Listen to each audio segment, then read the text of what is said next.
Spoilers ahead. Watch out and take care. At the beginning of the movie, Charly returning from a pleasant trip with his son Anatole. When they arrive in town, the boy begs Charly to let him out of the car and watch a busker perform. Charly agrees and states that he'd be right there after parking his car. However, as he steps out of the vehicle, some masked men surround him and begin shooting at him. Eventually, he miraculously remains still alive. While losing consciousness, he recalls a memory when he was still a young man in prison, receiving advice from an old mobster known as Old Timer on how to live a life of crime. Old Timer warns him that once he gets into the business, there is no getting out. Charly is rushed to the hospital, where doctors are working hard to extract all 22 bullets lodged in his body. Another scene, we meet a man named Tony Zacchia, who learns about Charly's condition. Tony Zacchia is clearly a powerful and cruel man, which raises the question of whether he was the one who hired a gang to kill Charly. The shooting of Charly is broadcast on national television, and the newscaster mentions that he is a retired mobster. After that, police captain Marie Goldman becomes interested in the case and decides to go to the crime scene. While Charly is in surgery, we see another flashback to his childhood when young Charly learns that his rival murdered Old Timer. As a result, young Charly and his best friends, Tony Zacchia and Kareem, decide to murder a famous mobster named Hernandez in retaliation for the death of their old mentor. Before setting out to exact vengeance on Hernandez, the young men swear an oath to remain friends forever. They are successful in exacting vengeance, and their journey into the mafia world begins at this point. Back in the present, police captain Marie Goldman is confronted by her superior, who advises her to drop the case because Charly is a former mobster and the police should simply let them kill each other. Marie ignores him and continues to investigate the case in the hope of finding whoever is responsible for her husband's death. She then goes to Charly's hospital room and begins questioning him. Charly remains tight-lipped for some reason. When Charly's lawyer Martin and his trusted friends, Kareem and Pat, walk into the room, she walks out frustrated. Captain Marie is tucking her son into bed at night when she receives an unsettling phone call. She drinks for the rest of the night as she mourns her husband's death. Meanwhile, Kareem is visibly upset and vows vengeance on whoever is to blame. On the other hand, Martin advises him to be patient and wait for Charly to come out of his coma. Kareem then instructs Martin to watch over Charly and not leave him alone. Back at the hospital, a man disguises himself as a member of the medical staff and sneaks in. He then draws his gun, enters Charly's room, and shoots him several times. Hearing the gunshots, the hospital staff rushes to the room and discovers the dead body.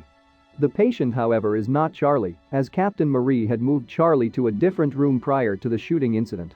The incident prompts Captain Marie to station a surveillance team just outside the hospital the following day. Tony Zacchia enters the hospital to see Charly, and he expresses his relief that Charly is still alive. Before leaving, he hands Charly a greeting card, informing her that there are surveillance cameras throughout the hospital and that the police are monitoring him via ambulance in front of the hospital. Soon after, Kareem and Martin pay a visit to Charly in the hospital and bring him with them. Marie decides to tail their car after seeing this. It isn't long before Kareem realizes they are being followed and he begins to accelerate. He then requests assistance from a friend.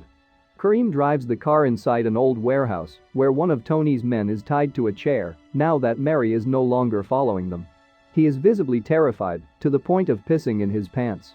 Charly then tells him that no harm will come to him as long as he cooperates. He admits that he did not participate in the shooting, but Tony Zacchia, Charly's best friend, did send his men after him. Furthermore, Tony wants Charly dead because he retired and left him to run their illegal business on his own, and he is now afraid that Charly will one day get in his way. Charly is perplexed to learn all of this. Later, Kareem advises him to go kill Tony as soon as possible, but Charly is conflicted because Tony is his best friend, and he recalls their childhood oath. Kareem relents, and Martin brings Charly home, where he is warmly welcomed by his family. Kareem also returns home to his family, but when he walks out of his apartment that night, Tony's men kidnap and abduct him. It turns out that the man who was tied to the chair earlier had the idea to kidnap Charly. Of course, the tied man's plan to gain Tony's sympathy backfires when he is shot to death. They then severed one of Kareem's fingers as a warning to his family. Charly, who is just going about his business, is deeply shocked and devastated to learn of Kareem's death. He goes to the funeral and sees Kareem's family sobbing in pain. He becomes enraged and furious at the sight and vows vengeance. Before he begins, he requests that Pat transport his family to safety. Later that night, we see Tony's men having a festive dinner party, as if they have no remorse for torturing a man to death the night before. Their celebration, however, is about to be cut short because Charly has become a certified party pooper. Now that the men are unarmed, Charly gives them one last chance to say goodbye to their loved ones, and they are all killed.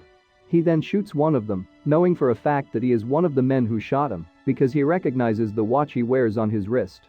Charly gets away with nothing but the power of intimidation, while the rest of the men cower in fear. The following day, another of Tony's men is visiting the dead crew's grave when Charly arrives and murders him. Tony sends his men to ransack Charly's home in an attempt to find him and his family, realizing that Charly is now out for blood. Fortunately, they can't seem to find anything. While all of this is going on, Charly is relaxing with his faithful cat on the other side of town. Martin, the lawyer, arrives at Charly's house to find it in shambles. He then rushes to inform Charly of the situation. Unfortunately, one of Tony's men follows him to Charly's hideout, and it isn't long before the two are surrounded. While Martin attempts to flee by boat, badass Charly holds them off. However, one of Tony's men apprehends Martin and corners him. Charly flees on his motorcycle while Tony's men pursue him. Because he rammed into a police car, he was immediately taken back into police custody, reuniting him with Captain Marie Goldman. In the interrogation room, Marie reveals to him some shocking information that she discovered during her investigation, specifically that she found a series of bullets lodged in a wall at the scene of the crime. To put it another way, one of the 5 people who shot at Charly did not intend to kill her at all. Someone among them had no intention of murdering Charly. In addition, Marie makes the decision not to arrest Charly for the time being due to the fact that she is under the impression that Tony Zacchia is responsible for the death of her husband. Later on that night, Tony Zacchia is seen enjoying the wedding celebrations of his daughter. Unbeknownst to him, Charly is standing right outside his home, and she manages to take one of his men into custody.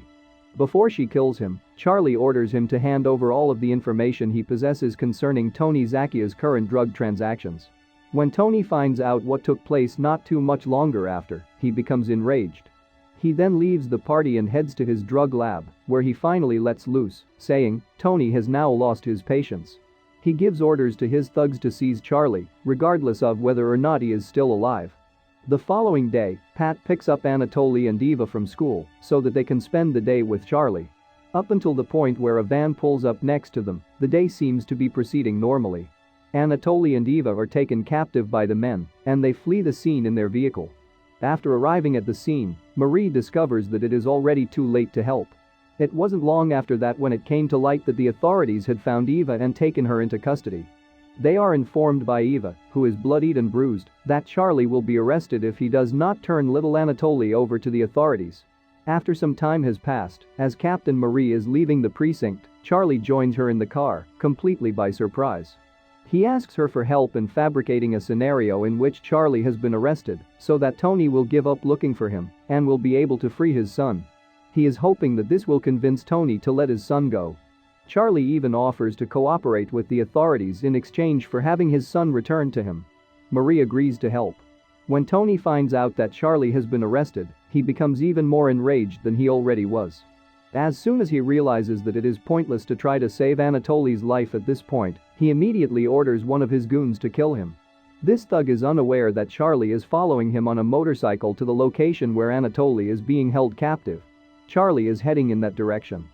Inside this house is another one of Tony's men who is keeping an eye on Anatoly for Tony. Immediately, he is given the instruction. Instead of carrying out the instructions, he hastily frees Anatoly, but then Charly is still outside.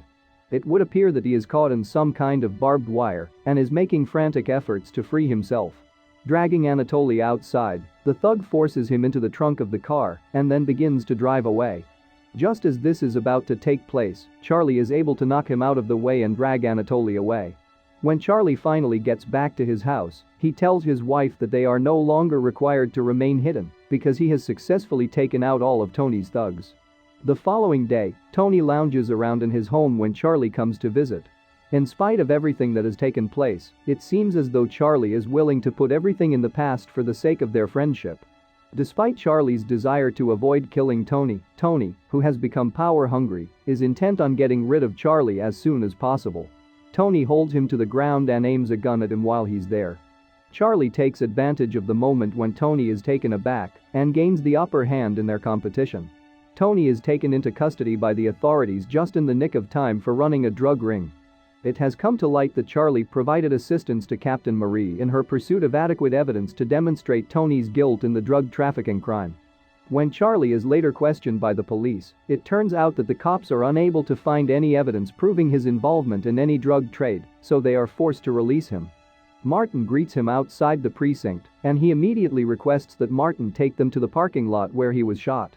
When they arrive, we learn that Martin was the shooter who was aiming at the wall at the time. Charly, feeling betrayed, points his gun at Martin. Still, Martin continues to argue his case, claiming that Tony merely ordered him to kill someone, but never specified who. He stated that he was shocked to learn that he had been assigned to kill Charly and that he was unable to carry it out. Charly, it turns out, fired several bullets at the wall as a symbol of his gratitude for what Martin had done for him. We see Charly and his family having fun at the beach, walking off into the sunset. The end. Thanks for watching. Subscribe if you'd like to see more video updates.